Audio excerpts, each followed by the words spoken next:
South Park: The Stick of Truth really is like playing an episode of the TV show. The art and humor are consistent with what you would be used to as a fan of the series. What's even more enjoyable is how the game incorporates the player. You create your own character, which I made look like myself in my early 20s, before my hair browned and started falling out, he says bitterly, who moves to South Park and joins Cartman's group of friends in a town-wide fantasy play session to determine who holds the Stick of Truth and thus controls the universe.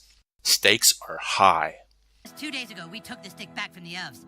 Our kingdom was dying, but now it thrives. For whoever controls the stick controls the universe. Don't gaze at it too long, for its power is too much for mere mortals to look at. One of the first lessons I learned in Stick of Truth was to explore everywhere and scrounge wherever you can. Closets, drawers, refrigerators, anything with a yellow handle meant that some form of junk or treasure lay inside.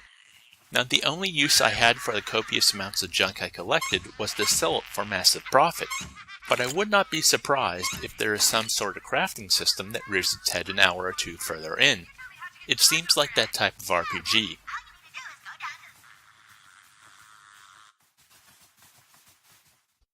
Aside from rummaging through people's underwear, yes, that actually happens, the majority of your time spent in the game is with the turn-based battle system. With enemies that are armored, can reflect and riposte attacks, and of course use magic. You have a number of tricks up your sleeve as well, from class-specific attacks to fart magic. It is a South Park game after all. These systems make the battles varied enough to be constantly entertaining, but not too complex to frustrate, as long as you follow the proper signposting. Feel my righteous fury!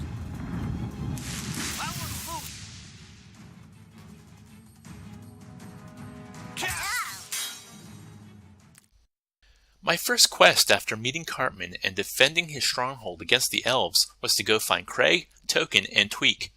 On my way to Craig's house, I ventured across the street to the schoolyard, and there were 3 elves waiting to battle me. They decimated me each and every time I attempted to fight them.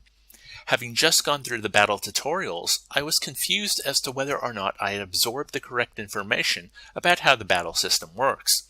Then I thought that maybe I had wandered too far and I was not supposed to head that way until I'd gotten a bit stronger.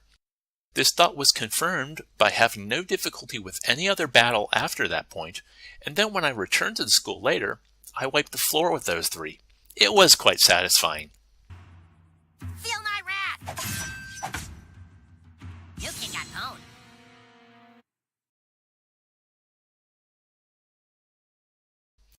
Your enjoyment of Stick of Truth will hinge on your love of South Park. I myself am only a casual fan.